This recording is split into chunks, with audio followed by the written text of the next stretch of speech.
Sean bienvenidos a Memorias del Medievo. Yo soy Mariana Zapata y en esta ocasión venimos a hablar de un tema más cercano a la cotidianidad y que tal vez no se haya explorado demasiado ni sea lo primero que salta a nuestras mentes cuando alguien nos habla de la Edad Media. Es, pues, la educación informal. Queremos conversar un poco sobre cómo aprendían las personas comunes, aquellas que no asistían a universidades o escuelas, qué saberes se transmitían entre generaciones y cómo moldearon a la sociedad medieval.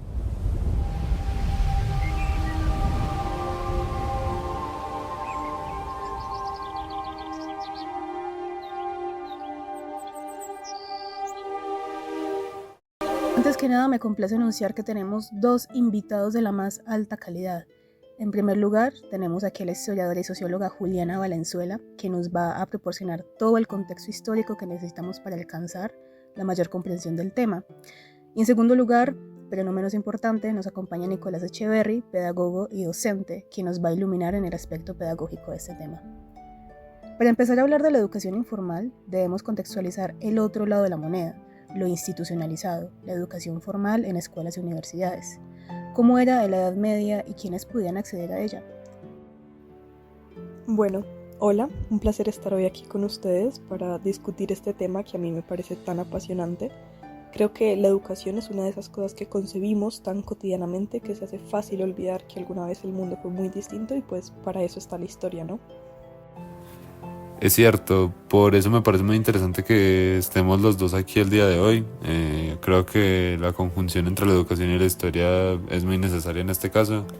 Entonces, pues nada, muchas gracias por la invitación.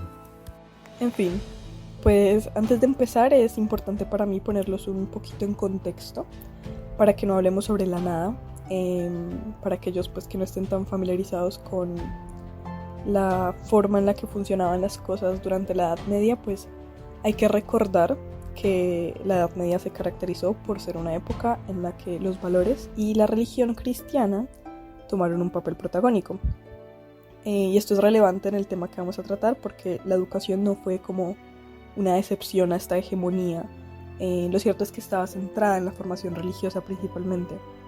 Entonces así pues hubo sobre todo escuelas monásticas, que eran los principales centros educativos, y solo estaban dirigidas a aquellos con vocación religiosa. Se centraban entonces en el estudio de la Biblia, en la teología y la liturgia. Bueno, también durante este tiempo nacieron algunas de las universidades más importantes. El método de la enseñanza en esta se basaba en la escolástica, que se caracteriza por el uso de la dialéctica, de la lógica y las enseñanzas de Aristóteles. Entonces aquí vemos un poquito de como el rescate a la tradición griega. Sobre la escolástica puedo decir que está constituida por las artes liberales. Esta separación entre artes liberales y artes serviles es importante. Las artes liberales serían entonces las que pueden practicar hombres libres, básicamente. Entonces las artes liberales están divididas en el trivium, que son la gramática, la dialéctica y la retórica, y el quadrivium, aritmética, geométrica, música y astronomía. Y pues respondiendo a la pregunta más estrictamente de quienes podían acceder a esta educación institucionalizada, tenemos que, como mencioné, eran aquellos con vocación religiosa, los hombres principalmente, y pues miembros de la nobleza. Entonces esas serían como las características de la persona educada, especialmente durante la Edad Media. Pero luego esta sería una forma de ver el mundo que seguiría presente, que podemos rastrear hasta la actualidad de muchas formas. Entonces pues es interesante ver como el sujeto de la educación. ¿Hay algo de la educación medieval institucionalizada que conservemos a día de hoy? Sí, claro, en efecto. De hecho es el momento de la historia en donde empezamos a tener como evidencias más abundantes que nos permiten en la actualidad estudiar la época, y pues esto también es porque surge la preocupación por la conservación del conocimiento. Ahorita hablé de la recuperación de la tradición griega, y pues sí, esta es una sensibilidad que nace durante la Edad Media. Así que sí, pueden encontrarse textos escritos por monjes en monasterios donde se intuye un poco el tipo de educación que estos recibían. Unos buenos ejemplos que se me ocurren ahora mismo pueden ser La Novicia de Quesos o El Libro del Buen Amor, que son textos escritos en español o lenguas romances que dejan ver algunas de las tradiciones y métodos de aprendizaje que los monjes tenían como en los monasterios.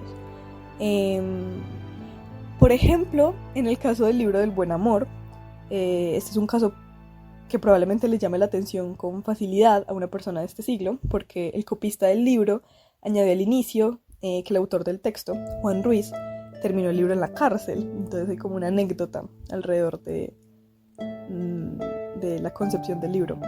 No porque este fuera un criminal, Juan Ruiz no era un criminal o algo parecido, sino porque todo parece indicar que dentro de la educación de los monjes estaba pasar una porción de tiempo en la cárcel, era un ritual, algo que creo que es difícil de concebir actualmente. Y bueno, en la Nodicia de Queso se puede contemplar las labores de monjes dentro de los monasterios y la relación que estos tenían con algunos de los aprendizajes que veían allí, como la retórica o la escritura del latín. Bien, ahora ya sabiendo todo esto, podemos empezar a preguntarnos, ¿en qué consistía la educación informal en la Edad Media? Sí, considero pertinente que ubiquemos espaciotemporalmente o por lo menos demos como un contexto social respecto a la Edad Media para que vivían las clases más bajas en este tiempo. Ahora que Juliana mencionó este asunto de las artes liberales en la pregunta anterior, y es que así como esas artes eran enseñadas a los hijos de los nobles, y de los señores feudales, también era el conocimiento propio de la clase de los oradores, o sea, como estos monjes que precisamente enseñaban y reproducían estos conocimientos, aunque también se cree pues que habían monjes que no sabían leer pero sí escribir, es decir que pues sabían escribir grafemas y ya. Y esas transcripciones de obras era lo que en conjunto eran los códices medievales que conservamos en este momento, que por cierto pues eran sumamente caros tanto en su producción como en su venta. Entonces pues como ya se podrán imaginar, la educación tenía un costo muy caro realmente y por eso mismo estaba muy restringida para las clases bajas, porque la distribución de riqueza de la Edad Media era pésima, es que no había distribución de riqueza en primer lugar. Y pues ahora pues ya como dicho este contexto, sí podemos hablar como de la otra cara de la moneda, que son los labradores o esas clases bajas. Digo labradores pues como para hacer esa claridad ahí, me parece más adecuada en terminología, que es esta gente que pues como su nombre lo dice, se dedicaba a labrar, y eran estos trabajos, precisamente como estos trabajos prácticos, que pues si bien sí había una educación, era muy diferente, porque los obreros se les ofrecía un currículo que era mucho más apretado y mucho más rígido también, basado más en la mecánica. Consistía en que sus propios padres o compañeros de oficio les enseñaban las labores que desempeñarían el resto de sus vidas. Como este asunto de la practicidad se les llamaban las artes serviles, que eran esos oficios que las personas pues hacían para ganarse la vida, y también se veían como trabajos más vulgares porque precisamente eran más funcionales y no requerían de una sensibilidad o de un conocimiento previo, de un conocimiento intelectual, obviamente. Entonces eran los trabajos como la herrería, la sastrería, zapatería, en fin. Y pues esas artes se distinguían de las liberales, precisamente pues como ya dije, con lo del hacer y el propósito pragmático que tenían. En cambio pues las artes liberales se trataba más de lo intangible, lo relacionado con la cultura, con el sentimiento, con lo espiritual.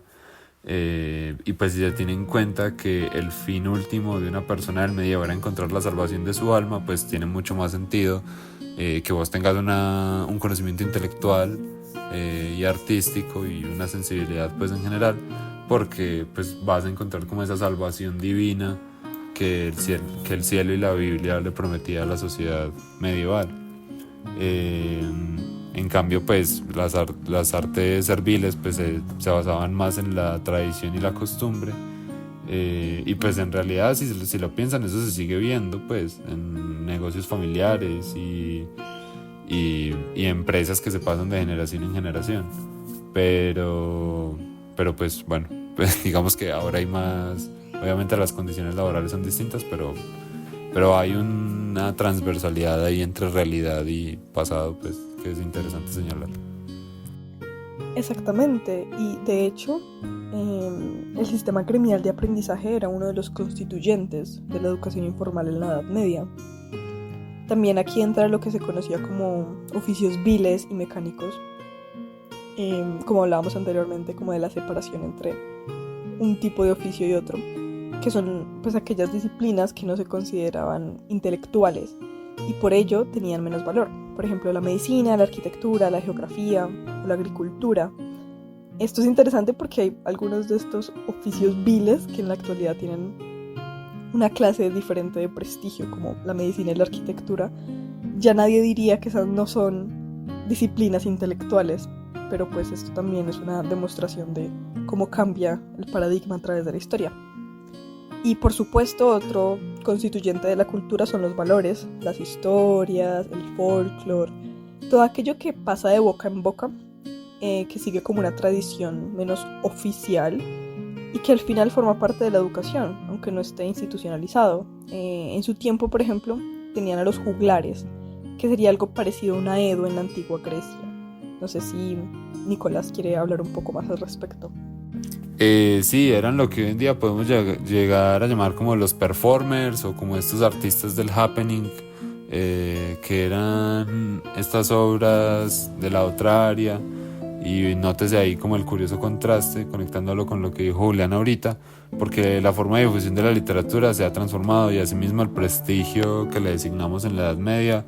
Ser juglar era muy rentable económicamente, incluso algunos constituían una clase de élite. Ahora mismo el arte de la improvisación y la memorización de poesía no ofrece esas oportunidades, y para mí también es una forma en la que la educación se ha transformado. Probablemente se puede explicar con fenómenos como la industrialización de la imprenta y las nuevas formas de producción del trabajo en la modernidad. O sea, pues ya, ¿para qué necesitas a alguien que se sepa un libro de memoria cuando pues lo buscas en internet, en PDF y listo? Entonces, pues bueno.